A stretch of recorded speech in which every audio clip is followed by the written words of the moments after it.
نحمده ونصلي على رسوله الكريم أما بعد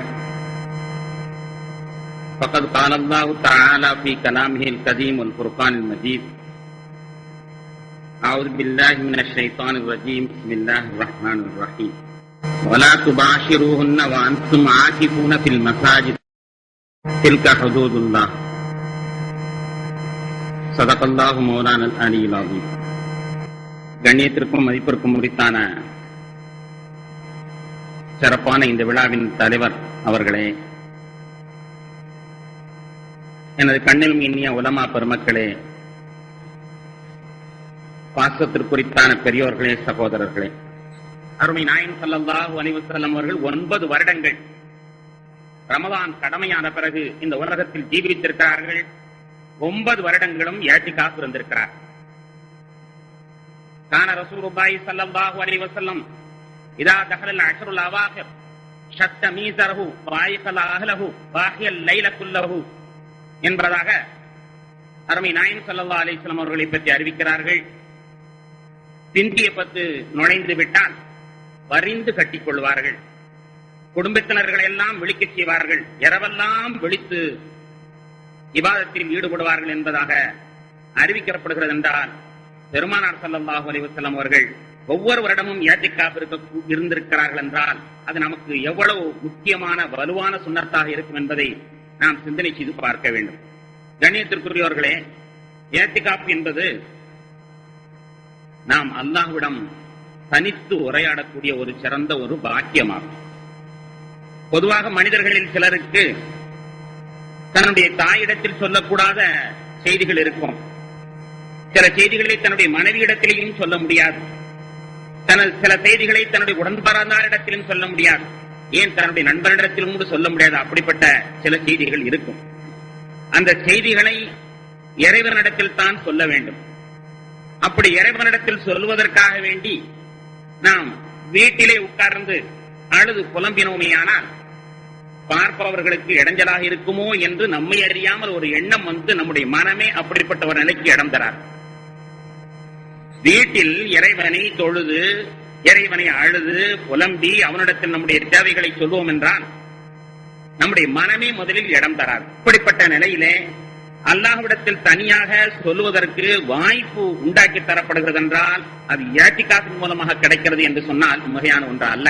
இதனால் தான் நபிகள் நாயகம் ஸல்லல்லாஹு அலைஹி வஸல்லம் அவர்கள் அர்ஷ் என்னும் நிழல் தவிர வேறு நிழலே இல்லாத அந்த காலத்தில், அர்ஷ் என்னும் நிழல் தவிர வேறு நிழலே இல்லாத அந்த காலத்திலே 7 வகையான நபர்களுக்கு அல்லாஹ்வுடைய ரஹ்மத் என்னும் அர்ஷ் நிழல் கிடைக்கின்றது. அதில் ஒருவர் தனிமையில் உட்கார்ந்து அழுது தன்னுடைய குறைபாடுகளை எல்லாம் நேரடியாக இறைவனிடத்தில் சொல்பவர் என்று ரசூலுல்லாஹி ஸல்லல்லாஹு அலைஹி வஸல்லம் அவர்கள் தெரிவித்திருக்கிறார்கள். அவ்வாறு இறைவனிடத்தில் சொல்லக்கூடிய அந்த மாண்பு எதனால் கிடைக்கிறது என்று எண்ணுகிறீர்கள்? நிச்சயமாக இஅ்திகாஃபின் மூலமாக கிடைக்கின்றது. சில உயிர் பிராணிகளை பற்றி சிந்தித்தால் பொருத்தமாக இருக்கும் என்று கருதுகிறேன். சில உயிர் பிராணிகள் அவைகளும் இறைவனை திக்ர் செய்கின்றன என்று அல்லாஹ் குர்ஆனிலே குறிப்பிட்டு காட்டுகின்றான். துஸப்பிஹு லஹு ஸமாவாத்து ஸப்உ வல் அர்து வமன் ஃபீஹின்ன வஇம் மின் ஷைஇன் இல்லா யுஸப்பிஹு பிஹம்திஹி வலாக்கின் லா தஃகஹூன தஸ்பீஹஹும் இன்னஹு கான ஹலீமன் கஃபூரா. திருக்குர்ஆன் சொல்லுகிறது, அன்பிற்கினிய பெருமக்களே, மனிதர்கள் தான் பேசும் பொழுது அல்லாஹ்வை தவிர மற்றதையெல்லாம் பேசிக் கொண்டிருக்கிறார்கள். ஆனால் ஜீவராசிகள் சொல்லக்கூடிய ஒவ்வொரு வார்த்தைகளும் இறைவனை திக்ர் செய்வதுதான். அருமை நாயகம் ஸல்லல்லாஹு அலைஹி வஸல்லம் சொல்லி காட்டுகிறார்கள், சேவல் கூவும் பொழுது அது தன்னுடைய உணர்வை தீர்த்துக் கொள்வதற்காக வேண்டி பெட்டைக்கோழி அழிக்கிறது என்பதாக நீங்கள் எண்ணிக்கொண்டிருக்கிறீர்களா? இல்லை இல்லை இல்லை இல்லை, அது மலக்கை பார்த்ததின் காரணத்தினால் தஸ்பீஹ் செய்கிறது என்பதாக அருமையாக ரசூலுல்லாஹி ஸல்லல்லாஹு அலைஹி வஸல்லம் அவர்கள் சொன்னார். அந்த சேவல் கூவதும் கூட அது வாய் திறந்து பேசினால் தஸ்பீஹ் தான். கழுதை கத்துகிறது என்றால் அந்த நேரத்தில் அஊது பில்லாஹி மினஷ் ஷைத்தானிர் ரஜீம் என்று சொல்லுங்கள். ஏனென்றால் அந்த கழுதை கத்தும் பொழுது ஷைத்தானை பார்த்துவிட்டு அது அஊது பில்லாஹ் சொல்கிறது. அதுதான் அந்த கழுதையின் கத்துதல். அது கத்துகிறது என்றால் அல்லாஹ்விடத்தில் இந்த ஷைத்தானை விட்டு பாதுகாப்பு தேடுகிறது. கழுதையை ஷைத்தானை பார்த்ததினால் அது கத்துகிறது. எனவே அந்த நேரத்தில் நீங்கள் அவுது பில்லா சொல்லுங்கள். இப்படி அந்த பேச்சு என்பதே தஸ்பீஹ் தான். உலகத்தில் உள்ள எல்லா உயிரினங்களும் அப்படித்தான் வாழ்கின்றன. அதை பற்றி அல்லாஹ் சொல்லும் பொழுது உங்களுக்கு எங்க புரிய போகிறது என்று சொல்கிறான். அவைகளுடைய தஸ்பீஹ் உங்களால் புரிந்து கொள்ள இயலாது என்று சொல்கிறான். அப்படிப்பட்டவர்களிலே நீங்கள் ஒன்றை பார்த்திருப்பீர்கள். கூட்டுப்புழு என்பதாக நாம் சொல்வோம். கூட்டுப்புழு. கூட்டுப்புழு என்றால் வீடுகளிலே மண்ணினால் ஒரு கூடு கட்டி இருக்கும். மண்ணினால் கூடு கட்டி இருக்கும். இதை ஒரு புழு, ஒரு பூச்சி, ஒரு வண்டு அது பறந்து வந்து மண்ணை எடுத்து எடுத்து ஒரு கூடு கட்டும். அந்த கூடு கட்டினால் நம்முடைய தாய்மார்கள் சொல்வார்கள், வீட்டிலே யாரோ குழந்தை உண்டாக போறாங்க. நம்முடைய வீடுகளிலே அப்படி மண்ணினாலான ஒரு கூட்டு புழுவின் ஒரு கூடு கட்டி இருந்தால் என்ன சொல்வார்கள் தெரியுமா? யாரோ குழந்தை உண்டாயிருக்கிறார்கள். யாரோ குழந்தை உண்டாயிருக்கவில்லை, அந்த கூட்டுப்புழு குழந்தை உண்டாயிருக்கிறது. அந்த கூட்டுப்புழு இருக்கிற அந்த வண்டு இருக்கிறதே அது பறந்து செல்லும். ஆனால் அதற்கு அல்லாஹ் அதிசயமாக படைத்திருக்கிறான். அதற்கு முட்டையும் போடாது, அது குஞ்சும் பொறிக்காது. அதற்கு இனவிருத்தி என்பது கிடையாது. முட்டையும் போடாது, குஞ்சியும் பொறுக்காது, இனவருத்தி என்பதும் கிடையாது. அந்த கூட்டுப்புழு அந்த வண்டுக்கு அது என்ன செய்யும் தெரியுமா? வீதியிலே சென்று கொண்டிருக்கும் பொழுது அங்கே ஏதாவது ஒரு புழு கிடந்தால், அது கீரை புழுவாக இருக்கட்டும் அல்லது புல்லில் இருந்து ஒரு புழுவாக இருக்கட்டும், ஏதாவது ஒரு புழு, எந்த புழுவாக இருந்தாலும் சரி, அதை எடுத்துக்கொண்டு வைத்து அதை சுற்றி மண்ணினால் கூடு கட்ட ஆரம்பிக்கும். மண்ணினால் கூடு கட்டி விட்டு சும்மா இருக்காது, என்று சொல்லிக்கொண்டே இருக்கும். கிட்டத்தட்ட 40 நாட்கள் என்று சொல்லிக் கொண்டே இருந்த பொழுது என்ன மாற்றம் ஏற்படுகிறது என்றால், 40 நாள் அந்த கூடு வெடித்து உள்ளே இருந்து இந்த வண்டனுடைய குட்டி வெளியிலே வரும். இது ஏதோ ஒரு கீரை புழுவையோ ஏதோ புல்லில் உள்ள ஒரு புழுவையோ எடுத்துக்கொண்டுதான் வைத்தது. அதை இயற்கைக்காவில் வைத்துவிட்டு அதை தனித்து வைத்துவிட்டு இது வெளியில் இருந்து கொண்டு திக்ரு செய்து கொண்டே இருக்கிறது, வேறொன்றும் செய்யவில்லை. அதை சுற்றி திக்ரு செய்ய நமக்கு வேண்டால் அது வேடிக்கையாக இருக்கலாம், ஏதோ கத்துகிறது இறைகிறது என்று இருக்கலாம். ஆனால் உண்மையில் அவைகள் பேசக்கூடிய ஒவ்வொரு பேச்சும் திக்ரு. அது திக்ரு செய்ய ஆரம்பித்தவுடன் அது அப்படியே தன்னுடைய இனமாக மாறிவிடுகிறது. அன்பிற்கினிய பெருமக்களை, இஅ்திகாஃபினுடைய பலாபலனை நீங்கள் எண்ணி பாருங்கள்.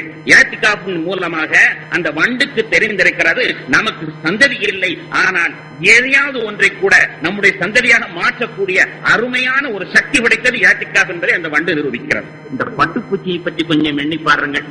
பட்டு, உயர்தரமான பட்டு எப்படி உருவாகிறது? உயர்தரமாக அந்த பட்டு வெறுமனே அந்த பூச்சியினுடைய எச்சில் தான். அந்த பூச்சி, பட்டுப்பூச்சி என்று சொல்லப்படக்கூடியது தன்னுடைய எச்சில் தான். அந்த எச்சில் தன்னை சுற்றி சுற்றி சுற்றி பின்னப்பட்ட அந்த எச்சில் உள்ள இஅ்திகாஃப் இருக்க இருக்க அந்த எச்சி எப்படி ஆகிறது? விலை உயர்ந்த பட்டாக மாறி, இஅ்திகாஃப் இருக்க இருக்க விலை உயர்ந்த அது பட்டாக மாறி விடுகிறது என்பது உண்மையிலேயே அறிவியலாக சொல்லித்தரக்கூடிய செய்தியாகும். அன்பிற்கினிய மக்களை, நன்கு தெரியும் பட்டுப்புழு தன்னை சுற்றி கூடு கட்டிக் கொள்கிறது. நமக்கு வெளியில் தெரியாது அது என்ன செய்கிறது என்று.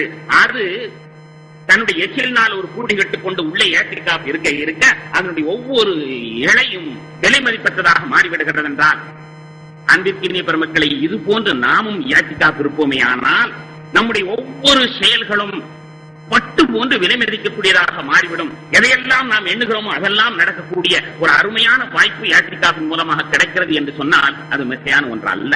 பெருமானார் ஸல்லல்லாஹு அலைஹி வஸல்லம் அவர்களை பற்றி அறிவிக்கும் பொழுது அவர்கள் செய்த முதல் அமலே இஅ்திகாஃப் தான். பெருமானார் ஸல்லல்லாஹு அலைஹி வஸல்லம் அவர்களை பற்றி அறிவிக்கப்படுகிறது, ஹுப்பிப இலைஹில் ஹலவ் வகான யஹ்லு ஃபீ காரி ஹிரா. புகாரி ரஹ்மத்துல்லாஹி அலைஹி இந்த ஹதீஸை முதல் ஹதீஸாக அறிவிக்கிறார்கள். ஹிரா மலையிலே பெருமானார் ஸல்லல்லாஹு அலைஹி வஸல்லம் அவர்கள் தனித்திருந்தார்கள். அதற்கு பேர்தான் இஅ்திகாஃப். அந்த இஅ்திகாஃபில் தான் அவர்கள் இறைவனுடைய தொடர்பு அவர்களுக்கு கிடைத்தது என்பது திருக்குர்ஆன் இறங்கியதே நமக்கு சொல்லக்கூடிய ஒன்று. இஅ்திகாஃபுடைய மகத்துவம் சாமானியமான ஒன்று அல்ல. இந்த இஅ்திகாஃபின் மூலமாகத்தான் பெருமானாருக்கு நபித்துவம் என்பது கிடைத்திருக்கிறது. இதனால் தான் இறைநேசர்களாக இருக்கக்கூடிய அத்தனை பேர்களும் கல்வத் என்று சொல்லப்படக்கூடிய தனித்த இபாதத்தில் அவர்கள் பல நாட்கள் ஈடுபடுவார்கள். அவ்வளவு அருமையான பாக்கியத்தை தரக்கூடியதாக இந்த இஅ்திகாஃப் அமைந்திருக்கிறது. அவ்வாறு உள்ள நபிகள் நாயகம் ஸல்லல்லாஹு அலைஹி வஸல்லம் தௌர் குகையிலே இருக்கிறார்கள். தௌர் குகையிலே இருக்கிறார்கள். 3 நாளும் இஅ்திகாஃப் இருந்தார்கள். 3 நாள் இஅ்திகாஃப் இருந்தார்கள். அந்த நேரத்தில் எதிரிகள் வந்து விட்டார்கள். வரலாறு நமக்கு தெரியும். ரசூலுல்லாஹி ஸல்லல்லாஹு அலைஹி வஸல்லம் அவரிடத்தில் அபூபக்கர் சித்தீக் ரலியல்லாஹு அன்ஹு அவர்கள் பயந்து போய் சொல்கிறார், யா ரசூலல்லாஹ், என்னை பற்றி நான் கவலைப்படவில்லை. கண்மணி நாயகமே, உங்களுக்கு ஏதாவது இடையூறு செய்து விடுவார்களே என்பது எனக்கு பயமாக இருக்கிறது. உங்களுக்கு ஏதாவது இடையூறு என்றால் என்னால் தாங்கிக் கொள்ள இயலாது யா ரசூலல்லாஹ் என்று சொன்ன பொழுது ரசூலுல்லாஹி ஸல்லல்லாஹு அலைஹி வஸல்லம் என்ன சொன்னார் தெரியுமா? லா தஹ்சன் இன்னல்லாஹ மஅனா, கவலைப்படாதீர்கள், அல்லாஹ் நம்மோடு இருக்கிறான்.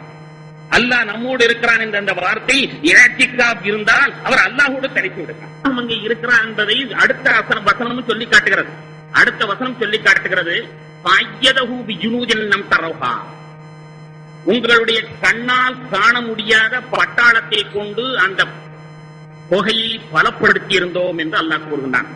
ஃபஅய்யதஹு பிஜுனூதின் லம் தரௌஹா, உங்களுடைய கண்ணால் காண முடியாத பட்டாளத்தை கொண்டு அந்த புகையை பலப்படுத்தினோம் என்று சொல்கிறார். இதற்கு விளக்கம் சொல்லும் பொழுது ஹஜ்ரத் இப்னு அப்பாஸ் ரலியல்லாஹு அவர்கள் சொல்கிறார்கள், அங்கு பெருமானாரை காத்தது அந்த புறாவும் அந்த சிலந்தி வலையும் அல்ல. பெருமானார் ஸல்லல்லாஹு அலைஹி வஸல்லம் அவர்களை காத்தது புறாவும் சிலந்தி வலையும் அல்ல. அது நபிகள் நாயகம் ஸல்லல்லாஹு அலைஹி வஸல்லம் அவர்களுக்கு ஒரு பாடமாகவும் மக்கா காபிர்களுக்கு ஒரு பாடமாகவும் தான் அமைக்கப்பட்டதே தவிர அவைகள் காக்கவில்லை. இப்னு அப்பாஸ் ரலியல்லாஹு சொல்கிறார்கள், அல்லாஹ் தான் நீங்கள் கண்ணால் பார்க்க முடியாத பட்டாளம் என்று சொல்கிறான். புறாதான் கண்ணால் பார்க்கிறோமே, சிலந்தி வலைதான் கண்ணால் பார்க்கிறோமே. எனவே சிலந்தி வலையும் அல்ல, புறாவும் அல்ல, கண்ணால் பார்க்காத படை என்று அல்லாஹ் சொல்கிறான். எனவே புறாவும் சிலந்தி வலையும் கண்ணால் பார்க்கப்படாதது அல்ல, பார்க்கப்படக்கூடியது. எனவே அதை அங்கு அல்லாஹ் குறிக்கவில்லை. வேற என்ன?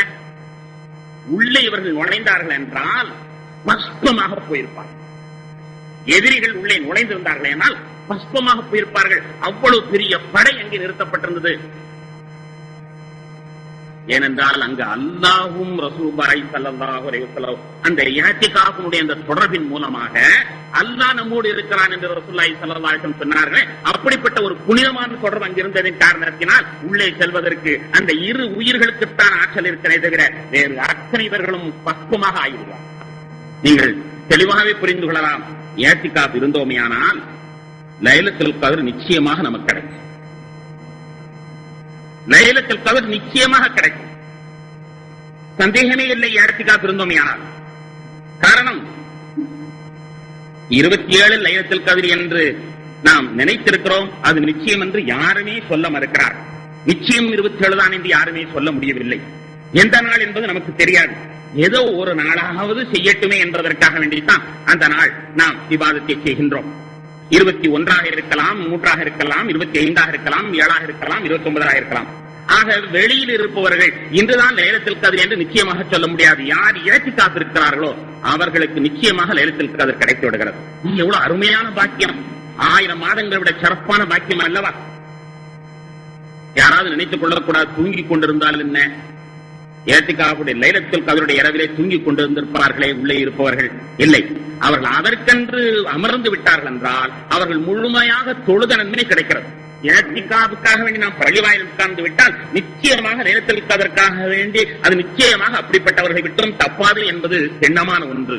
அன்பிற்கும் மதிப்பிற்கும் முறித்தான பெருமக்களே, இஅ்திகாஃப் மிகச் சிறப்பான ஒரு அமலாகும்.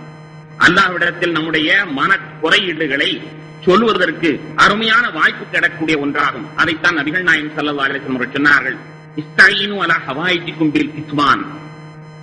இஸ்தஈனு அலா ஹவாயிஜிக்கும் பில் கித்மான். நீங்கள் உங்களுடைய தேவைகளை இறைவனிடத்தில் முறையிடும் பொழுது வேறு யாருக்கும் தெரியாமல் முறையிடுங்கள் என்பதாக குறிப்பிட்டார். உங்களுடைய தேவைகளை இஸ்தஈனு அலா ஹவாயிஜிக்கும் பில் கித்மான், மற்றவரிடத்தில் சொல்ல வேண்டாம். நான் இறைவனிடத்தில் 1000 ரூபாய் தினம் வேண்டும் என்று நான் கேட்கப் போகிறேன் என்றோ, இறைவனிடத்தில் எனக்கு அது வேண்டும் இது வேண்டும் என்று கேட்கப் போகிறேன் என்றோ கேட்டுக்கொண்டு நீங்கள் செல்லாதீர்கள் என ரசூலுல்லாஹி ஸல்லல்லாஹு அலைஹி வஸல்லம் அவர்கள் சொல்லி காட்டுகிறார். அப்படியானால் நாம் இறைவனிடத்தில் தனியாக உரையிடுவதற்கு, உண்மையிலேயே அல்லாஹ்வோடு ஒரு தொடர்பு கிடைப்பதற்கு ஒரு அருமையான வாய்ப்பாக இஅ்திகாஃப் அமையும் பொழுது அது யாரோ ஒருவர் கூலிக்குத்தான் இருக்க வேண்டும் என்ற முடிவு வருவது உண்மையிலேயே அது ஒரு சங்கடமான ஒரு செய்தியாகும். ஒவ்வொருவருமே ஏத்திகாப் இருக்க கடமைப்பட்டிருக்கிறோம். ஒவ்வொருவருமே ஏத்திகாப் இருந்து நம்முடைய வாழ்க்கையில் நமக்கு கிடைக்க அறியாத பாக்கியமாகிய அந்த லைலத்துல் கத்ரை பெறுவதற்காக வேண்டி நாம் முயற்சிகள் மேற்கொள்ள வேண்டும். அதனால்தான் நமக்கு சொல்லித் தரப்படுகிறது, இந்த ரமதானுடைய பிந்திய 10 நாட்களும் ஏத்திகாப் இருப்பது சுன்னத்து முஅக்கதா கிஃபாயா என்பதாக சொல்லித் தரப்படுகிறது. ஒவ்வொருவருமே நாம் ஏத்திகாப் இருக்க வேண்டும். அது 10 நாள் ஏத்திகாப் இருக்க வேண்டும். 10 நாள் இல்லாமல் 2 நாள் 1 நாள் இதெல்லாம் சுன்னத்தாக ஆகாது. சுன்னத் என்பது பிறை 21 பெருநாள் முடியும் 10 நாளும் இருக்க வேண்டும். பிறை இரவு வரை நாம் இருக்க வேண்டும். அதில் 1 நாள் மட்டும் இருந்து கொள்ளலாமா, 2 நாள் மட்டும் இருந்து கொள்ளலாம். ஆனால் அதற்கு அது இந்த சுன்னத்தான ஏத்திகாப் ஆக முடியாது. பொதுவாக ஏத்திகாப் இருக்கலாம். ஒருவருக்கு ஏதாவது சங்கடங்கள் ஏற்பட்டால் நான் பள்ளிவாயிலில் 3 நாள் தங்குகிறேன் என்று நியத் வைத்துக் கொண்டு ஏத்திகாப் இருக்கலாம். 1 நாள் இருக்கலாம், 2 நாள் இருக்கலாம். ஆனால் சுன்னத்தான இந்த ரமதானுடைய பிந்திய 10 இருக்கக்கூடிய ஏத்திகாப் என்பது 10 நாட்கள் இருக்க வேண்டும். இந்த ஏத்திகாப் என்பது பெண்களும் இருக்கலாம். பெண்கள் அவர்களுக்கென்று ஒரு வீட்டிலே ஒரு அறையை, அது பாத்ரூம் அட்டாச்சடான ஒரு அறையை எடுத்துக்கொண்டு அங்கே அவர்கள் தங்கி அவர்களும் ஏத்திகாப் இருக்கலாம். ஏத்திகாப் இருக்கக்கூடியவர்கள் முக்கியமான ஒரு பிரச்சனை, அதில் பல பேர்கள் கவனக்குறைவாக இருந்துவிடுகிறார்கள். கடமையான குளிப்பு தவிர வேறு குளிப்பிற்காக வேண்டி வெளியில் வருதல் ஆகாது. கடமையான குளிப்பு தவிர வேறு குளிப்பதற்காக வெளியில் வருவதற்கு ஏத்திகாப் நமக்கு அனுமதி கிடையாது. சில பேர்கள் பள்ளிவாசல் உள்ளதானே இருக்கிறது என்று தினமும் குளித்துக் கொள்கிறார்கள். நிச்சயமாக அது ஏத்திகாப்பாக ஆகாது. பள்ளி வாயிலுக்குள் நாம் இருக்கும் உள்ளேதான் இருக்க வேண்டும். கக்கூசுக்காக வேண்டி வெளியாகலாம், சிறுநீர் கழிப்பதற்காண்டி வெளியாகலாம், ஒது செய்வதற்காண்டி வெளியாகலாம். ஆனால் குளிப்பதற்காக வேண்டி வெளியாகுதல் கூடாது. இதனால் தான் வடநாடுகள் எல்லாம் நாம் பார்த்தோமே, ஆனால் பள்ளிவாசல் உள்ளாலேயே ஒரு பாத்ரூம் அட்டாச்சடாக வைத்திருப்பார்கள். பள்ளிவாயலுக்கு உள்ளாலே வைத்திருப்பார்கள். அப்படி உள்ளே இருக்குமே ஆனால் அந்த ஏரியாவுக்குள் பள்ளிவாசலையே இருக்குமே ஆனால் தாராளமாக அதில் இருந்து கொள்ளலாம். அப்படி இல்லாமல் குளிப்பதற்காக வேண்டி வெளியில் வருவது அது சிறப்பான ஒன்று அல்ல. கண்ணியத்திற்குரியவர்களே, ஏத்திகாப் என்பது எல்லா நேரத்திலையும் நஃபிலான ஏத்திகாப் இருக்க முடியும். அதைத்தான் நமக்கு சொல்லித் தருகிறார்கள். பள்ளிவாசலுக்குள் நீங்கள் புகுதும் பொழுதே நவைத்துல் ஏத்திகாப மாதும்து ஃபீ ஹாதல் மஸ்ஜித், இந்த பள்ளிவாயிலில் நான் இருக்கும் காலமெல்லாம் ஏத்திகாபை நியத் செய்கிறேன் என்று சொல்லிக்கொண்டு உள்ளே நுழைய வேண்டும் என்பதாக நமக்கு சொல்லித் தரப்படுகிறது. சாதாரணமாக நாம் பார்த்தோம் ஆனால் ஏத்திகாப் என்பது ஒரு உள்ளிருப்பு போராட்டம். எத்தனையோ தர்ணாக்கள் பர்ணாக்கள் எல்லாம் உலகத்தை நாம் பார்க்கிறோம், பலவிதமான போராட்டம். அதில் இது ஒரு போராட்டம், உள்ளிருப்பு போராட்டம். இந்த 10 நாள் உட்கார்ந்துட்டு யாரெல்லாம் நான் அந்த பள்ளியாசலை விட்டு போக மாட்டேன், எனக்கு நீ மன்னித்தாக வேண்டும், இந்த ஊருக்கு நீ மன்னித்தாக வேண்டும், என்னுடைய உற்றார் உறவினர்களுக்கு மன்னிக்காம நான் இந்த இடத்தை விட்டு போக மாட்டேன் என்று பிடிவாதமாக அமர்ந்திருப்பதுதான் ஏத்திகாப். அதனால்தான் ஊர்க்காரர்களுக்கெல்லாம் அதனால் லாபம் ஏற்படுகிறது. ஒரு சிலர் ஏத்திகாப் இருப்பார்களே, ஆனால் ஊரில் உள்ள அத்தனை பேர்களுக்கும் நன்மை கிடைப்பதற்கான காரணம் ஊர் சார்பில் தான் இவர் ஏத்திகாப் இருக்கின்றார். எனவே அல்லாஹ்விடத்தில் ஒரு போராட்டம் நடத்துகின்றார். யா அல்லாஹ், கட்டாயமாக என்னுடைய ஊர்க்காரர்களுக்கெல்லாம் நீ தந்துதான் ஆக வேண்டும், நான் விட மாட்டேன். உன்னுடைய அன்பையும் உன்னுடைய அரவணைப்பையும் இந்த ஊர்க்காரர்களுக்கெல்லாம் நீ தந்துதான் ஆக வேண்டும் என்று இறைவனிடத்தில் கேட்கக்கூடிய அருமையான ஒரு இபாதத்தாக ஏத்திகாப் அமைந்திருக்கிறது. அன்பிற்கினிய பெருமக்களே, ஒவ்வொருவருமே ஏத்திகாப் இருப்பதற்கான முயற்சிக்க வேண்டும். அதில் சட்டம் இப்படி சொல்கிறார்கள், சரக்குகளை கூட கொண்டு வராமல் வியாபாரங்கள் கூட சமயத்தில் பேசிக்கொள்ளலாம். ஏத்திகாப் இருக்கக்கூடியவர்கள் சமயத்தில் வியாபாரம் கூட பேசிக்கொள்ளலாம், வியாபார சம்பந்தமாக கூட பேசிக்கொள்ளலாம். ஆனால் சரக்குகளைத்தான் கொண்டு வரக்கூடாது என்று சொல்லித் தருகிறார். ஆனால் பொதுவாக மக்களிடத்தை நாம் கேட்டுக்கொள்வோம், நீங்கள் ஏத்திகாப் இருக்காவிட்டாலும் பரவாயில்லை, இருக்கிறவங்களுக்கு ஒரு தொல்லை கொடுக்கலாமல். ஏத்திகாப் இருக்காவிட்டாலும் பரவாயில்லை, இருக்கிறவங்களுக்கு தொல்லை கொடுக்காமலாவது இருங்கள் என்பதாக சொல்ல வேண்டும்.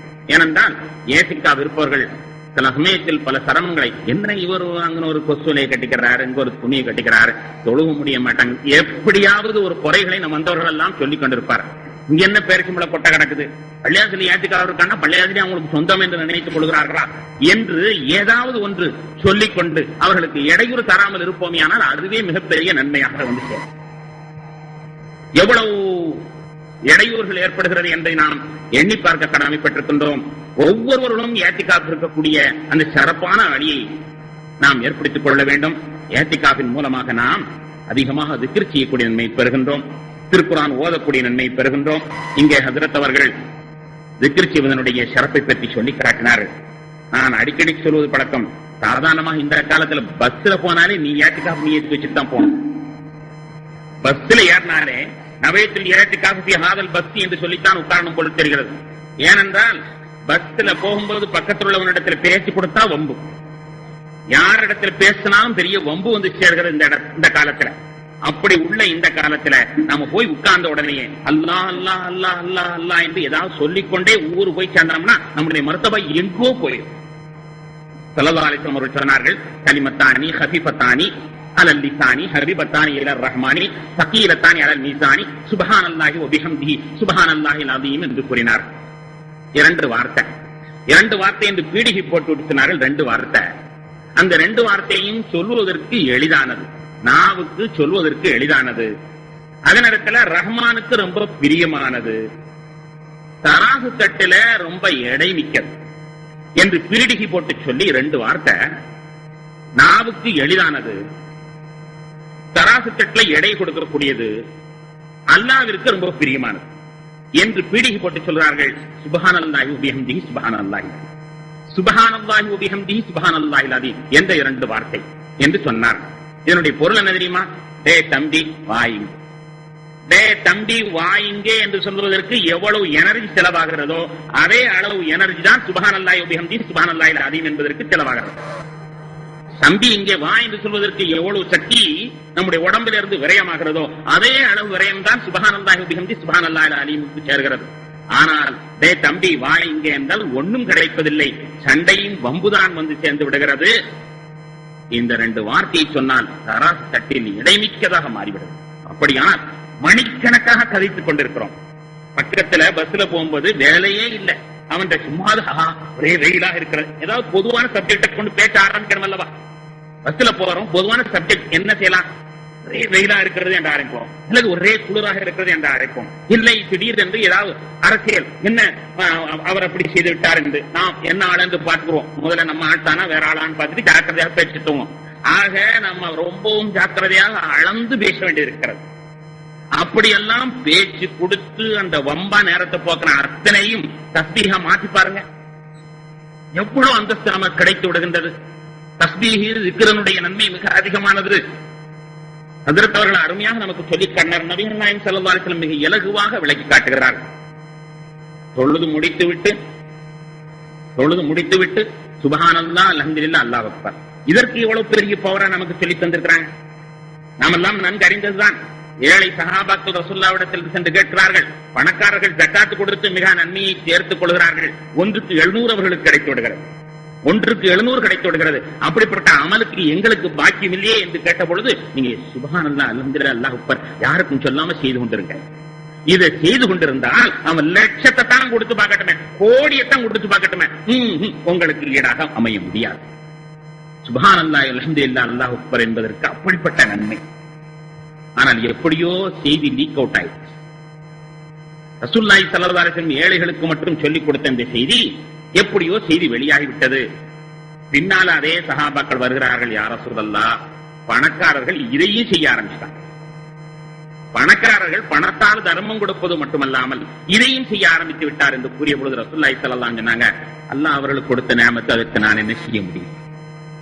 அல்லாஹ் அவர்களுக்கு பணத்தை கொடுத்து தர்மம் செய்ய சொல்லியிருக்கிறான். அது அல்லாஹ் அவர்களுக்கு தில்க நியமத்துன் அன்அமஹா அலா இபாதி, அது ஒரு அருள். அல்லாஹ் தன்னுடைய அடியார்கள் சிலர்கள் கொடுத்திருக்கிறான், அவர்களுக்கு தேர்ந்தெடுத்திருக்கிறான். அதுக்கு நான் என்ன செய்ய முடியும் என்று சொன்னார். இங்கே இந்த ஹதீஸில் தெளிவாக சுட்டி காட்டப்படுகிறது. சுப்ஹானல்லாஹ் என்று 33 தடவைகள் ஒவ்வொரு தொழுகைக்கு பிறகு சொல்வதற்கு, சுப்ஹானல்லாஹ் அல்ஹம்துலில்லாஹ் அக்பர் சொல்வதற்கு எவ்வளவு பெரிய நன்மை கிடைக்கிறது என்பதை பாருங்கள். அருமை நாயகம் ஸல்லல்லாஹு அலைஹி வஸல்லம் தன்னுடைய மகளார் ஃபாத்திமாவுக்கு சொன்ன மாதிரி நம்மை அனைத்தையுமே மகளாக நினைத்துக் கொண்டு அவர்கள் சொன்னார்கள், மகளாக நினைத்துக் கொண்டு சொன்னார்கள், தூங்கும் பொழுது சுப்ஹானல்லாஹ் அல்ஹம்துலில்லாஹ் அல்லாஹ் அக்பர் சொல்லிவிட்டு தூங்குங்கள். இது ரொம்ப பெரிய டானிக், ரொம்ப பெரிய சக்தியான டானிக். மறுநாள் களைப்பெல்லாம் ஈர்ந்து புத்துணர்வு பெற்றவர்களாக, புது தெம்பு பெற்றவர்களாக நீங்கள் ஆகிவிடுங்கள். சுப்ஹானல்லாஹ் என்பதற்கு அவ்வளவு பெரிய நன்மை இருக்கிறது. இப்படி ஒவ்வொன்றாக நீங்கள் எண்ணி பாருங்கள். அருமையான சஹாபாக்களை, அருமை நாயகம் ஸல்லல்லாஹு அலைஹி வஸல்லம் அவர்கள் தொழுது கொண்டிருக்கக்கூடிய சந்தர்ப்பத்திலே தொழுது முடித்தவுடன் நண்பர்களை பார்த்து சொன்னார்கள், இன்றைக்கு யாரோ ஒருத்தர் புதுசா தஸ்பீஹ் சொல்லிருக்கிறார் யார்? இன்றைக்கு யாரோ ஒருத்தர் புதுசா தஸ்பீஹ் சொல்லிருக்கிறார் யார் என்று கேட்டார். சஹாபாக்கள் யாருமே பதில் சொல்லல. சமிஅல்லாஹு லிமன் ஹமிதா என்று சொன்னார், அல்லாஹும்ம ரப்பனா லக்கல் ஹம்து சொல்லணும். ஆனா இன்னைக்கு ஒரு ஆளு புதுசா சொல்லிருக்கிறார் யார் அது என்று கேட்டார். யாருமே ஒன்று சொல்லல, எல்லாமே மௌனம். அப்ப ரசூலுல்லாஹி ஸல்லல்லாஹு அலைஹி வஸல்லம் அடுத்து சொன்னாங்க, அவர் ஒன்னும் தப்பு செஞ்சிரல. தப்பு செஞ்சிட்டோம் நாம ரசூலுல்லாஹ் கேட்கிறார்களோ என்று நினைத்துக் கொண்டு அவர் சொல்ல மாட்டார் என்பதை சொன்னாங்க. அவர் நல்ல காரியம் தான் செஞ்சிருக்கிறாரு, தைரியமா சொல்ல. உடனே ஒரு நண்பர் எழுந்து சொன்னார், யா ரசூலல்லாஹ், தான் நீங்க சொன்ன இந்த வார்த்தைய 32 மலக்குகள் போட்டி போட்டுக்கொண்டு அல்லாஹ்விடத்தில் எடுத்து சென்றார். 32 மலக்குகள் போட்டி போட்டுக்கொண்டு ரப்பனா லக்கல் ஹம்து ஹம்தன் கதீரன் தய்யிபன் முபாரக்கன் ஃபீ, பழமையா சொல்லக்கூடிய ரப்பனா லக்கல் ஹம்து என்பதை விட அவர் எக்ஸ்ட்ரா கொஞ்சம் சொன்னார். ரப்பனா லக்கல் ஹம்து ஹம்தன் தய்யிபன் முபாரக்கன் ஃபீ என்ற இந்த திருவாக்கை நானாக சொன்னதற்காக வேண்டி அல்லாஹ் தஆலா ரசூலுல்லாஹி ஸல்லல்லாஹு அலைஹி வஸல்லம் 32 மலக்கு, 32 எழுத்து அவர் சொன்னது இருந்தது. எனவே 32 மலக்குகள் போட்டி போட்டுக் கொண்டு அல்லாஹ்விடத்தில் செல்கிறார். ஒரு திக்ரை அவராக சொல்கிறார். ரசூலுல்லாஹி ஸல்லல்லாஹு அலைஹி வஸல்லம் காட்டித் தந்தது அல்ல என்றாலும் கூட அது தவறான ஒன்று அல்ல, நன்மை தரக்கூடிய ஒரு வார்த்தை. எனவே அவர் சுயமாக சொன்னதற்காக வேண்டி ரசூலுல்லாஹி ஸல்லல்லாஹு அலைஹி வஸல்லம் சொல்கிறார்கள், 32 மலக்குகள் தூக்கிச் சென்றார். அவ்வளவு அருமையான அந்த வார்த்தைகள் ஒவ்வொன்றுமே மிக சிறப்பான நன்மையை நமக்கு தரும் பொழுது அதை விடுத்து நாம் ஏன் கதை பேசிக் கொண்டிருக்க வேண்டும்? எனவே பஸ்ஸில் ஏறும்போது, பள்ளிவாசலில் இருக்கும் பொழுதுதான் நவத்தில் இஅ்திகாஃப் என்பதல்ல, பஸ்ஸில் ஏறும்போது கூட நவத்தில் இஅ்திகாஃப் என்று சொல்லிக்கொண்டு நாம் ஏறுவோமையானால் நிச்சயமாக மிகச்சிறந்த நல்ல அடியார்களாக ஆகிவிட முடியும் என்பதில் கொஞ்சம் கூட ஐயப்பாட்டில்லை. 3:30 மணிக்கு முடிக்க வேண்டும், அதற்குள் இன்னொருவரும் பேச வேண்டும் என்பதனால் 2:45 முடிக்க சொன்னார்கள். அத்துடன் என்னுடைய உரையை நிறைவேற்றி கொள்கின்றேன். இஅ்திகாஃப் என்பது ஏதோ பிச்சைக்காரர்கள் இருக்கக்கூடிய ஒன்றல்ல. இஅ்திகாஃப் என்பது கூலிக்காக இருக்கக்கூடிய ஒன்றல்ல. இஅ்திகாஃப் என்பது ஒவ்வொருவரும் நாம் இருக்க வேண்டும். நம்முடைய இறைவனோடு தொடர்பு கொள்வதற்கு ஒரு அருமையான வாய்ப்பு இது கிடைக்கின்றது. அல்லாஹ்வோடு நாம் தொடர்பு கொண்டு விட்டால் அதன் மூலமாக சாதாரண ஒன்றும் அறியாத புழு பூச்சிகள் கூட அவைகள் மகத்தான சக்தியை பெற்று விடுகின்றன. ஏன் தேனி கூட அல்லாஹ்விடத்திலிருந்து வஹி வரும் அளவிற்கு அந்தஸ்தை பெற்றுவிட்டது. தேனி கூட வஹி வரும் அளவிற்கு அந்தஸ்தை பெற்றதென்றால் அது இஸ் என்று இறைந்து செல்லக்கூடிய தஸ்பீஹை கொண்டும் அது இருக்கக்கூடிய இஅ்திகாஃபை கொண்டுதான் என்ற பொழுது தேனிக்கு அல்லாஹ்வுடைய வஹி வருகிறது என்றால் அந்த இஅ்திகாஃப், அது போன்ற இஅ்திகாஃபை நாம் இருந்து அவ்வளவு அருமையான வாய்ப்பு பெறுவதற்கு ஒவ்வொருவரும் முயற்சிக்க வேண்டும். வல்லல்லாஹ் அருள் பாலிப்பானாக. வாஹிர் தவானா அல்ஹம்துலில்லாஹி ரப்பில் ஆலமீன். وداعيا إلى الله بإذنه وسراجا منيرا صلى الله تعالى عليه وعلى آله وصحبه وسلم. أما بعد، فقد قال الله تعالى في كلامه العزيز والفرقان المجيد: أعوذ بالله من الشيطان الرجيم. وعهدنا إلى إبراهيم وإسماعيل أن طهر بيتي للطائفين والعاكفين والركع السجود. صدق الله العظيم. وعن عائشة رضي الله تعالى عنها قالت: كان النبي صلى الله عليه وسلم يعتكف في العشر الأواخر من رمضان. கண்ணியத்திற்குரிய இந்த சபையின் தலைவர் அவர்களே, மதிப்பிற்கும் மரியாதைக்கும் உரிய உலமா பெருமக்களே, இந்த சபையில் அமர்ந்திருக்கும் சான்றோர்களே, அல்லாஹு ஜல்ல ஷானுஹு வ தஆலா நமக்கு இந்த கூட்டத்தின் வாயிலாக பல சிறந்த விஷயங்களை அறியப்படுத்தக்கூடியனாக இருக்கிறான். மேலான பெரியார்களே, இந்த சபை காலையிலிருந்து மிக சிறப்பான முறையில் நடந்து கொண்டு வந்திருக்கிறது. இப்பொழுது ஷரீஅத் பாதுகாப்பு கூட்டம் அசரிலிருந்து தொடர்ந்து நடைபெற்றுக் கொண்டிருக்கிறது.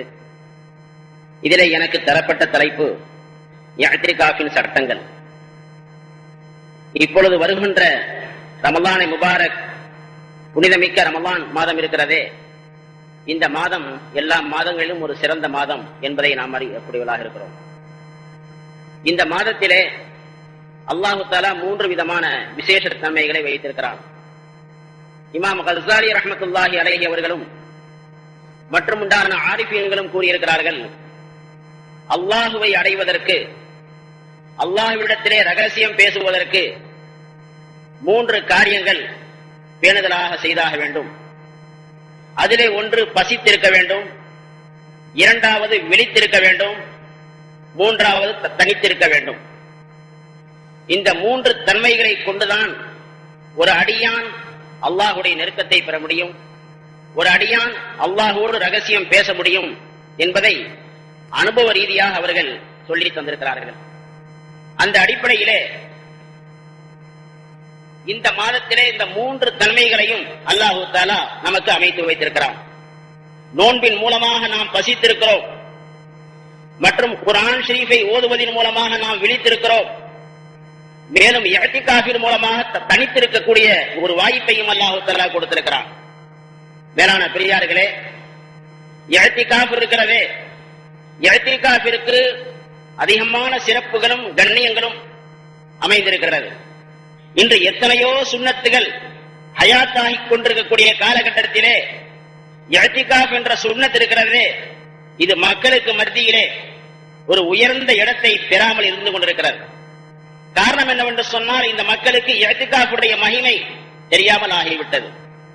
ஆனால் அண்ணலம் பெருமானார் ரசூலே கரீம் ஸல்லல்லாஹு அலைஹி வஸல்லம் அவர்கள் எப்பொழுது மதீனா நகரத்திற்கு ஹிஜ்ரத் செய்து சென்றார்களோ அன்று முதல் தன்னுடைய வஃபாத்துடைய நேரம் நெருங்குகின்ற காலம் வரை ரமலானுடைய எல்லா பத்துகளிலும் கடைசி பத்துகளிலே இஅ்திகாஃப் இருந்ததாக ஹஜ்ரத் அன்னை ஆயிஷா ரலியல்லாஹு தஆலா அன்ஹா அவர்கள் கூறி காட்டுகிறார்கள்.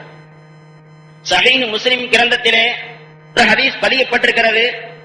ரசூலுல்லாஹி ஸல்லல்லாஹு அலைஹி வஸல்லம் அவர்கள் ரமலானுடைய முதல் பத்திலே இஅ்திகாஃப் இருந்தார்கள். வாஜிப், வாஜிப் என்று சொன்னால் தனக்குத்தானே கட்டாயமாக ஆக்கிக் கொள்ளக்கூடிய ஒன்று.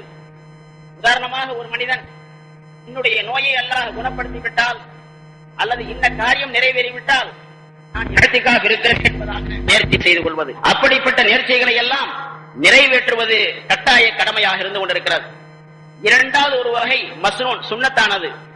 சுன்னத்து தான் ரமலானுடைய மாதத்திலே கடைசி பத்திலே பள்ளியிலே இஅ்திகாஃப் இருப்பது, அதுவும் நோன்பு வைத்துக் கொண்டு இஅ்திகாஃப் இருப்பது, இதுவெல்லாம் ஒரு சுன்னத்தாக இருந்து கொண்டிருக்கிறது.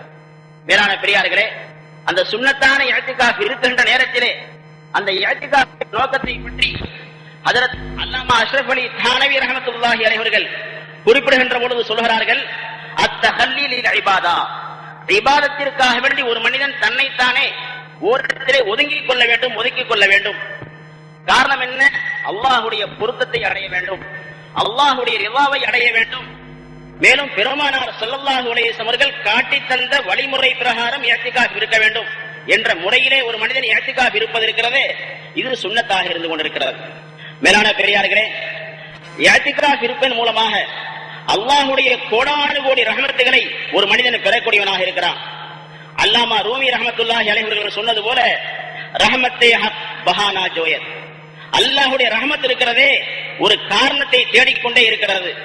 எப்பொழுது ஒரு காரணம் கிடைத்து விடுகிறதோ அப்பொழுது அல்லாஹுடைய ரஹ்மத் இறங்கக்கூடியதாக இருக்கிறது. இதே போன்றுதான் அல்லாஹுடைய ரஹ்மத்துகள், அல்லாஹுடைய பரக்காத்துகள், அல்லாஹுடைய அன்வார்கள் எல்லாமே அடியானுக்கு இறங்குவதற்காக வேண்டி ஒரு காரணத்தை தேடிக்கொண்டே இருக்கிறது. எப்பொழுது இந்த அடியான் இஅ்திகாஃபின் மூலமாக தன்னை அர்ப்பணித்து அங்கே இருக்கிறானோ அந்த நேரத்திலே அல்லாஹுடைய ரஹ்மத்துகள் இவனை நோக்கி இறங்கக்கூடியதாக இருக்கிறது என்று அல்லாமா ரூமி ரஹ்மத்துல்லாஹி அலைஹி அவர்கள் சொல்கிறார்கள். மேலான பெரியார்களே, இஅ்திகாஃப் என்பது ஒரு சடங்கு சம்பிரதாயம் அல்ல. இஅ்திகாஃப் இருப்பதற்காக வேண்டி ஒரு மனிதன் நிய்யத்து வைத்து விட்டால் என்ன செய்ய வேண்டும்? பள்ளியிலே, அதுவும் உள் பள்ளியிலே ஒரு கூடாரத்தை, ஒரு கூடாரம் போன்றதை அமைத்துக் கொண்டு அங்கே தனிமையிலே இருக்க வேண்டும். அப்படி இருக்கின்ற பொழுது வீண் பேச்சுக்களை பேசுவதை விட்டும் தவிர்த்து கொள்ள வேண்டும். குர்ஆன் ஷரீஃப் அதிகமாக ஓதிக்கொண்டே இருக்க வேண்டும், தஸ்பீஹ் ஓத வேண்டும், அல்லாஹுவை நினைத்துக் கொண்டே இருக்க வேண்டும். தன்னுடைய பாவங்களை எல்லாம் நினைத்து நினைத்து நினைத்து அல்லாஹுடைய தர்பாரிலே அழுது புலம்ப வேண்டும்.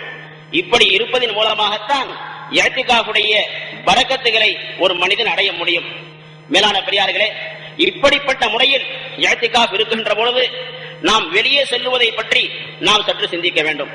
தன்னுடைய அத்தியாவசிய தேவைகள், உதாரணமாக சாப்பிடுவது, குடிப்பது, மலம் ஜலம் கழிப்பது, ஜனாபத்தின் காரணமாக குளிக்க வேண்டிய தேவை ஏற்படுவது, இது போன்ற காரணங்களுக்காக வேண்டி மட்டும்தான் செல்லுவதற்கு அனுமதி இருக்கிறது. இதை தவிர மற்ற காரணங்களுக்காக வேண்டி செல்லுவதற்கு அனுமதி இல்லை. ஒரு அடியான் அல்லாஹுடைய பள்ளியிலே ஜும்மா நடைபெறாத ஒரு பள்ளியிலே தங்கியிருக்கக்கூடிய காலகட்டத்திலே ஜும்மாவிற்காக வேண்டி மட்டும் அந்த பள்ளியிலிருந்து செல்வதற்கு அனுமதி இருக்கிறது. இது அல்லாமல் வேறு எந்த காரணத்திற்காக வேண்டியும் செல்வதற்கு அனுமதி இல்லை. மேலும் ஷேகுல் ஹதீஸ் ஜக்கரியா மௌலானா ரஹ்மத்துல்லாஹி அலைஹி கத்தஸல்லாஹு சிர்ரஹுல் அஸீஸ் அவர்கள் கூறுகிறார்கள், இந்த இஅ்திகாஃபின் மூலமாக ஒரு அடியான் 2 நன்மைகளை பெறுகின்றான். 2 நன்மைகளை பெறுகின்றான். ஒன்று என்ன? எல்லா விதமான பாவங்களை விட்டும் பாதுகாக்கப்படுகிறான். அவருடைய கண்கள் மூலமாக, அவருடைய காதுகள் மூலமாக, நாவின் மூலமாக, மற்ற உறுப்புகளின் மூலமாக எந்த விதமான பாவங்கள் நிகழ விடாமல் அல்லாஹு தஆலா இவனை பாதுகாக்கின்றான். இப்படிப்பட்ட ஒரு சிறந்த ஒரு நன்மையை அல்லாஹு தஆலா இந்த இஅ்திகாஃப் இருக்கக்கூடிய மனிதனுக்கு வழங்குகிறான். இரண்டாவது என்ன? இஅ்திகாஃபில் இல்லாத மனிதர்கள் என்ன என்ன வணக்கங்களை எல்லாம் செய்கின்றார்களோ அத்தனை வணக்கத்தினுடைய நன்மைகளையும் இஅ்திகாஃபிலே இருக்கின்ற மனிதன் ஒரு சேர பெறக்கூடியவனாக இருக்கிறான். எப்படி என்று சொன்னால், இஅ்திகாஃபிலே இல்லாத ஒரு மனிதன் ஜனாசாவுடைய தொழுகைக்காக வேண்டி வெளியே செல்கிறான். அந்த ஜனாசாவிலே பங்கு கொள்கிறான். அதன் மூலமாக நன்மைகளை அடைகின்றான். இதே போன்று ஒரு மனிதன் ஒரு தன்னுடைய சகோதரன் நோய்வாய்ப்பட்டு விட்டால் அவரை சந்திப்பதற்காக வேண்டி செல்கிறான். அதன் மூலமாக பல நன்மைகளை அடையக்கூடியவனாக இருக்கிறான். ஆனால் இஅ்திகாஃபிலே இருக்கின்ற மனிதன் ஜனாசாவுடைய தொழுகையிலே பங்கு கொள்ள முடியாது. நோயாளிகளை சந்திப்பதற்காக வேண்டி செல்ல முடியாது. அவன் பள்ளியிலேயே இருக்கக்கூடியவனாக இருக்கிறான். இருந்தும் கூட இவனுக்கு ஜனாசாவுடைய தொழுகையிலே பங்கு கொண்டால் என்ன நன்மைகள் கிடைக்குமோ அந்த நன்மைகளையும் அல்லாஹ் தஆலா இவனுக்கு கொடுக்கக்கூடியவனாக இருக்கிறான். நோயாளிகளை விசாரிக்க செல்வதனால் என்ன நன்மைகள் கிடைக்க வேண்டுமோ அந்த நன்மைகளையும் இஅ்திகாஃபிலே இருக்கின்ற மனிதன் பெறக்கூடியவனாக இருக்கிறான்.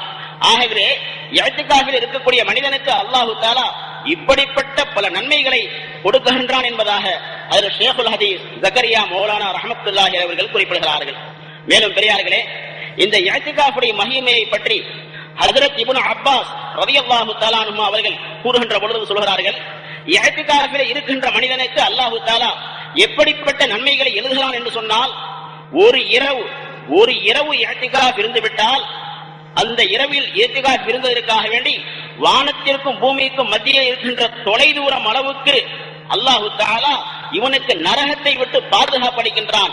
நரகத்திற்கும் இவனுக்கு மத்தியிலே ஒரு இடைவெளியை ஏற்படுத்துகிறான் என்று அவர்கள் கூறுகிறார்கள். ஒரு இரவிலே இஅ்திகாஃப் இருந்துவிட்டால் இப்படிப்பட்ட தொலைதூரம் அளவுக்கு இடைவெளியும் ஒரு பாதுகாப்பும் கிடைக்கிறது என்று சொன்னால், அவன் 10 நாள் இஅ்திகாஃப் இருக்கின்ற பொழுது இன்னும் எவ்வளவு பாதுகாப்புகளை எல்லாம் பெறக்கூடியவனாக இருக்கிறான் என்பதை இஅ்திகாஃபிலே இருக்கின்ற மக்கள் புரிந்து கொள்ள வேண்டும். மேலும் பெரியார்களே, இஅ்திகாஃபிலே இருக்கின்ற நமக்கு சில விதிமுறைகளை நாம் புரிந்து கொள்ள வேண்டும். இன்று சாதாரணமாக நாம் பார்க்கிறோம், பள்ளியிலே நுழைகின்ற பொழுது ஒரு போர்டு எங்கே போட்டிருப்பார்கள், உங்களது செல்போன்களை எல்லாம் ஆஃப் செய்து விட்டு விடுங்கள், செயலிழக்க செய்து விடுங்கள் என்பதாக எழுதப்பட்டிருக்கும். ஆனால் அதை யாரும் கடைபிடிப்பது கிடையாது. ஆனால் அதை கடைபிடிக்கிற நேரத்திலேதான் ஒரு ஓர்மை, ஒரு மன ஓர்மை என்பது இபாதத்திலே கிடைக்கக்கூடியதாக இருக்கிறது. மனிதன் எவ்வளவுதான் இபாதத்துகளை அதிகமாக செய்தாலும் சரி, குறைவாக செய்தாலும் சரிதான், மன ஓர்மை எப்பொழுது இபாதத்திலே ஏற்படுமோ அப்பொழுதுதான் இந்த இபாதத்திலே நாம் பரிபூர்ணமான பிரயோஜனத்தை அடைய முடியும். எக்ஸூயி என்பது கிடைக்கவில்லை என்று சொன்னால் எந்த விதமான பிரயோஜனத்தையும் அடைய முடியாது. ஆகவேதான் பள்ளிக்கு வருகின்ற பொழுது நீங்கள் இப்படியெல்லாம் வர வேண்டும் என்பதாக சொல்லப்படுகிறது. ஆனால் அதிலும் குறிப்பாக இஅ்திகாஃபில் இருக்கக்கூடிய காலகட்டத்திலே நம்முடைய செல்போன்களை முழுமையாக அணைத்து விட வேண்டும். நாம் உலகத்தினுடைய எந்த தொடர்பும் இல்லாதவர்களாக நாம் இஅ்திகாஃபிலே அமர வேண்டும். அப்படி அமர்கின்ற பொழுதுதான் நல்ல பாக்கியங்களை எல்லாம் பெற முடியும். ஆனால் இன்று நாம் பார்க்கிறோம், இஅ்திகாஃபிலே இருக்கின்ற மக்கள் மிகவும் சர்வ சாதாரணமாக செல்போன்களை வைத்துக் கொண்டு பேசிக் கொண்டே இருக்கிறார்கள். வியாபார தொடர்புகளை ஏற்படுத்திக் கொண்டே இருக்கிறார்கள். நண்பர்களோடு பேசிக் கொண்டே இருக்கிறார்கள். மேலான சகோதரர்களே, அல்லாஹ்வோடு தொடர்பு வைக்கக்கூடிய நாம், அல்லாஹ்வோடு நம்முடைய தாலுகை வைத்திருக்கக்கூடிய நாம் மக்களோடு தொடர்புகளை ஏற்படுத்திக் கொண்டால், மக்களோடு சம்பாஷணை செய்து கொண்டால், வியாபார தொடர்புகளை வைத்துக் கொண்டால், நமக்கு என்ன ரஹமத்து கிடைக்க வேண்டுமோ, என்ன ஒரு தொடர்பு கிடைக்க வேண்டுமோ அந்த தொடர்புகளை விட்டும் அந்த ரஹமத்துகளை விட்டும் மனிதன் மஹ்ரூமாக கூடிய ஒரு சூழ்நிலை ஏற்படக்கூடியதாக இருக்கிறது.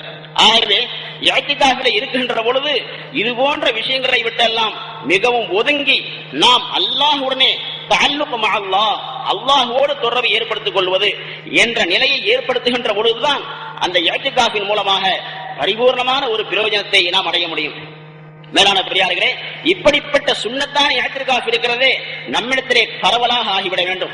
ஹஜ்ரத் மஹமூதுல் ஹசன் சாஹிப் ரஹ்மத்துல்லாஹி அலைஹி அவர்கள் குறிப்பிடுகிறார்கள், ஒவ்வொரு பள்ளியிலும் இஅ்திகாஃப் இருக்கின்ற மக்களுடைய தொகைகள் அதிகமாக இருக்க வேண்டும். அதற்குரிய ஆர்வத்தையும் தரதீபுகளையும் கொடுத்துக் கொண்டே இருக்க வேண்டும். சில இடங்களிலே இஅ்திகாஃப் இல்லாத இடங்களிலே கூலிக்காக வேண்டி ஆளை பிடித்துக் கொண்டு இஅ்திகாஃப் இருக்கிறார்கள். அப்படி இருப்பதற்கு ஷரியத்திலே அனுமதி இல்லை. காரணம் என்ன? அப்படியெல்லாம் வைக்கின்ற பொழுது அந்த இஅ்திகாஃப் ஒரு வியாபாரமாக கொடுக்கல் வாங்கலாக பேசப்படுகின்ற ஒரு அவல சூழ்நிலை ஏற்படுகின்றது. ஆகவே அப்படிப்பட்ட சூழ்நிலையை விட்டும் இந்த உம்மத்து பாதுகாக்கப்பட்டு இஅ்திகாஃபுடைய முழு ஃபஸீலத்துகளை சிறப்புகளை நன்கு அறிந்து பெருமானார் ஸல்லல்லாஹு அலைஹி வஸல்லம் அவர்கள் இந்த இஅ்திகாஃபிற்கு எவ்வளவு மதிப்பும் மரியாதையும் கண்ணியத்தையும் கொடுத்து அவர்கள் பேணுதலாக செய்தார்களோ அப்படிப்பட்ட பேணுதல் நம்மிடத்தில் வர வேண்டும். அவர்கள் எப்படியெல்லாம் ரஹ்மத்துகளை பெற்றார்களோ, எப்படியெல்லாம் அல்லாஹ்வுடைய தொடர்பை பெற்றார்களோ, அதுபோன்று நாமும் பெற வேண்டும் என்ற எண்ணத்திலே நாம் இஅ்திகாஃப் இருக்கின்ற பொழுது நமக்கு அதன் மூலமாக அதிகமான பிரயோஜனங்கள் கிடைக்கக்கூடியதாக இருக்கிறது. மூன்றாவது இஅ்திகாஃப் இருக்கிறதே, இது ஒரு நஃபிலான இது. உதாரணமாக நாம் எப்பொழுது பள்ளிக்கு வந்தாலும் சரிதான், அது இரவாக இருந்தாலும் சரி, பகலாக இருந்தாலும் சரி, ஒரு சிறிய நேரமாக இருந்தாலும் சரிதான், எப்பொழுதெல்லாம் நாம் பள்ளிக்கு வருகிறோமோ நவைத்துல் இஅ்திகாஃபை நான் நியத்து வைக்கின்றேன் என்பதாக நியத்து வைத்துக் கொண்டால் போதும். இந்த இஅ்திகாஃப் இருக்கிறதே இது முஸ்தஹப்பாக நஃபிலாக இருக்கிறது. இது எல்லா மக்களும் எல்லா நேரங்களிலும் இந்த இஅ்திகாஃபுடைய நன்மைகளை பெற முடியும். ஆகவே நாமும் இந்த இஅ்திகாஃப்களை நன்கு உணர்ந்து வருகின்ற ரமலானுடைய கடைசி பத்திலே இஅ்திகாஃபை இருந்து பெருமானார் ஸல்லல்லாஹு அலைஹி வஸல்லம் அவர்கள் காட்டித் தந்த வழிமுறை பிரகாரம் இஅ்திகாஃபை இருந்து அந்த இஅ்திகாஃபின் மூலமாக என்ன ரஹ்மத்துகளையும் பரக்கத்துகளையும் அல்லாஹ்வுடைய தொடர்புகளையும் நாம் பெற்றுக்கொள்ள முடியுமோ அதுபோல பெற்றுக்கொள்கின்ற ஒரு வாய்ப்பை அல்லாஹு தஆலா எனக்கும் உங்களுக்கும் தந்தருள்வானாக என்பதாக நான் கேட்டுக்கொண்டு வாய்ப்பளித்தவர்களுக்கு நன்றி கூறி விடைபெறுகிறேன். வ ஆகிரு தாவனா அல்ஹம்துலில்லாஹி ரப்பில் ஆலமீன். அஸ்ஸலாமு அலைக்கும் வரஹ்மத்துல்லாஹி தஆலா வபரகாத்துஹு.